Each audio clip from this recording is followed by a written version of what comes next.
All right, we are back with our political analyst for this special Super Tuesday. Now, we've been tracking the races all across the country as the polls do start to close here tonight. But let's actually head out west to California. Voting still open there. And while we're, of course, watching the presidential primary, we're also keeping a close watch on the race for a U.S. Senate seat vacated by the late Senator Dianne Feinstein. Andy, what are you watching for when it comes to that race in California here tonight? Well, California is heavily favored for Democrats, obviously, both nationally and statewide.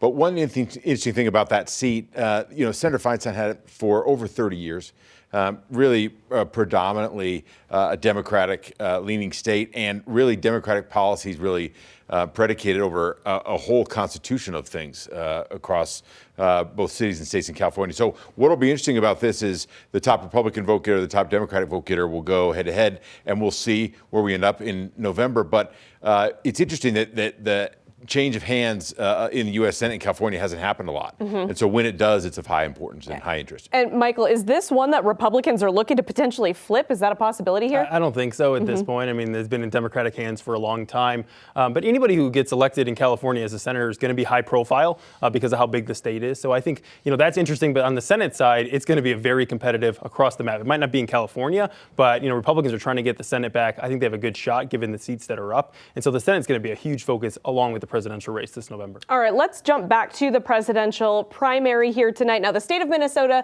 was just called on the Republican side for former President Trump and on the Democratic side for President Joe Biden. Now, when we've talked a lot here before, a majority of Americans have said they don't want to see a rematch of 2020. But as it's shaping up after Super Tuesday here today, it looks like we will indeed see a repeat of 2020.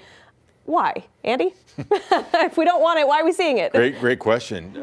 Well, obviously the incumbent here, who has served one of two terms, obviously is going to run again, and that's pretty programmatic in presidential politics. It's highly irregular for a president to seek and run and work one term and not try for the second. So obviously the Biden one was obvious. I'm baffled by why Republicans would nominate this clown to be their nominee. And what's more fascinating about it is Republicans are very smart tacticians. They've got very smart strategists, Michael being one of them.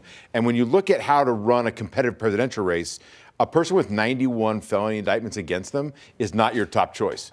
Yet he is going to be the nominee. And so it's a fascinating study in political science about why Republicans are so tied to this man and his policies that are not only controversial, Ashley, but he's ending up in federal court in 5 different federal trials. And he's still the nominee. Let's give Michael a chance to respond here. I just think it's interesting because Andy says all these negative things about Trump, but he's still beating his candidate by 4 or 5 points.